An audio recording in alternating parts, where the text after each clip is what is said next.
പ്രധാന തൊഴിലെന്ന് പറയുന്നത് സിനിമാഭിനയവും മറ്റുമാണ്. അതൊക്കെ എങ്ങനെയായിരിക്കും ഇനി മുന്നോട്ട് കൊണ്ടുപോകും? അതൊന്നും ഉണ്ടാവില്ലെന്ന് തന്നെ പറയാം. കാര്യം പൂർണ്ണമായിട്ട് നിർത്തുകയാണ് ഏതാണ്ട് പൂർണ്ണമായിട്ട് 5 വർഷത്തേക്ക്. ഏതാണ്ട് അങ്ങനെ തന്നെയാണ്.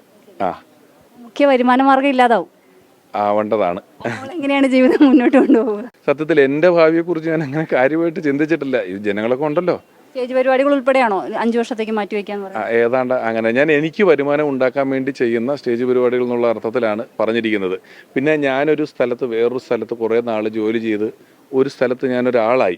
അതെൻ്റെ ഒരു അസറ്റാണ്. ഇവരിവിടെ വന്ന സമയത്ത് ഇയാൾ സിനിമാക്കാരനാണെന്നൊക്കെ പറഞ്ഞ് വലിയ കുറവായിട്ട് പറഞ്ഞെങ്കിലും അത് സത്യത്തിൽ എൻ്റെ ഒരു വലിയ ഇൻവെസ്റ്റ്മെൻ്റ് ആണ്, എൻ്റെ ഒരു അസറ്റാണ്. ആ അസറ്റ് ഇവിടുത്തെ ജനങ്ങൾക്ക് വേണ്ടി ഉപയോഗിക്കാൻ പറ്റുന്ന ഏത് അവസരം വന്നാലും ഞാനത് ഉപയോഗിക്കും. ഒരാൾ ഒരിടം വരെ പോയി അത് ഇവിടത്തേക്ക് ഒരു ഗുണമാകും എന്നുണ്ടെങ്കിൽ ഞാൻ അതിന് പോവുകയും ചെയ്യുകയും ചെയ്യും. അല്ലെ വ്യക്തിപരമായ ആവശ്യത്തിന് അതങ്ങനെ തുടരാൻ സാധ്യതയില്ല. വീടെടുത്തോ എങ്ങനെയൊക്കെയാണ് കാര്യങ്ങൾ? അതിൻ്റെ പരിപാടികളൊക്കെ നീക്കിയിട്ടുണ്ട്, കുറച്ച് നോക്കി വെച്ചിട്ടും കാര്യങ്ങളൊക്കെ ഉണ്ട്. ഉടനെ തന്നെ അതെല്ലാം റെഡിയാക്കും. ഫാമിലി ഇങ്ങോട്ട് ഷിഫ്റ്റ് ചെയ്യും? ഫാമിലി കുട്ടികളൊക്കെ മോളൊക്കെ 10ാം ക്ലാസ്സിലാണ്. അപ്പോൾ ഇപ്പോഴല്ല, ഞാനുണ്ടാവും ഇവിടെ എന്തായാലും. അങ്ങനെ തന്നെയാണ് ചെയ്യുന്നത്. പിന്നെ ഫാമിലി ഇങ്ങോട്ട് വന്നാൽ എൻ്റെ കുറച്ച് സമയം ഫാമിലിക്ക് വേണ്ടി ചിലവാക്കേണ്ടി വരും. ഞാൻ അങ്ങനെയും ആലോചിച്ചു. അപ്പോൾ അതിലും ഭേദം ഞാൻ തന്നെ ഇവിടെ നിൽക്കുന്നതാണ്.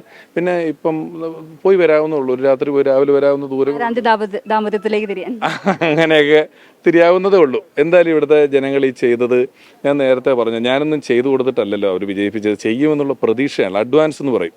ഈ വോട്ടൊരു അഡ്വാൻസ് ആണ്. ഞാൻ ആ അഡ്വാൻസ് വാങ്ങിച്ചു. അതുകൊണ്ട് എനിക്ക് ഇവർക്ക് വേണ്ടി വളരെ ഉത്തരവാദിത്തത്തോടു കൂടി ജോലി ചെയ്യേണ്ടതായിട്ടുണ്ടെന്നുള്ള ബോധ്യമുണ്ട്. അത് ചെയ്യും.